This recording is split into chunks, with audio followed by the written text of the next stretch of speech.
చెప్పులు పెట్టి చూసినట్టు నాన్నగారి ఫోటోని అందులో పెట్టి ఈయన పక్కన కూర్చుని పరిపాలన చేసినా ఆశ్చర్యపోనక్కర్లేదు.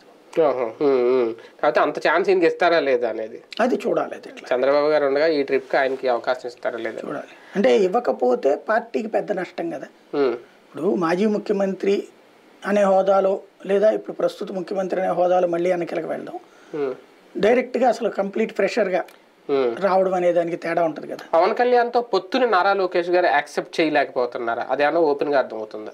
పవన్ కళ్యాణ్తో పొత్తు కావాలని మనస్ఫూర్తి కోరుకుంటున్న వాళ్ళలో నారా లోకేష్ ఒకడు. ఒంటరిగా గెలవలేమని ఆయనకు కూడా తెలుసు. కాకపోతే పవన్ కళ్యాణ్కి 10 నుంచి 12% మించి ఓట్ బ్యాంక్ ఉండదు అనేది అతని నమ్మకం. సీట్లు కూడా 10-15% మించి ఇవ్వకూడదు అనేటువంటిది ఆయన ఫీలింగ్.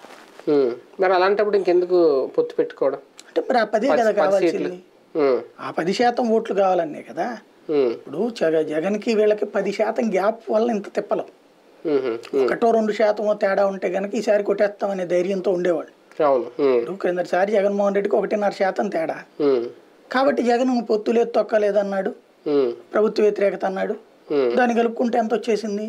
ఏకంగా 10% వచ్చింది. ఒక రాష్ట్రంలో 10% ఓట్ బ్యాంక్ అంటే ఆషామాషి కాదు. ఇప్పుడు 6% క్రిందటిసారి పవన్ కళ్యాణ్కి వచ్చింది.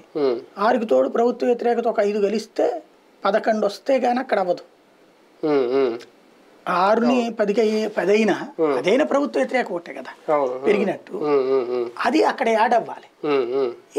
డివిజన్ అయితే కనుక మళ్ళీ 40, ఒకవేళ ప్రభుత్వ వ్యతిరేక ఓటు 5 వచ్చినా వాళ్ళకి అక్కడ 45 వస్తుంది కదా.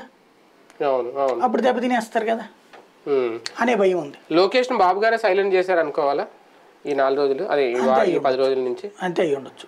లేనిపోయిన రచ్చ జరుగుతుంది, వివాదాలు జరుగుతుంది అంతే అయ్యి ఉండొచ్చు. అంతేగాని అరెస్ట్ ఇదంతా అయితే ఫేక్, అదంతా ఫేక్ ప్రచారం.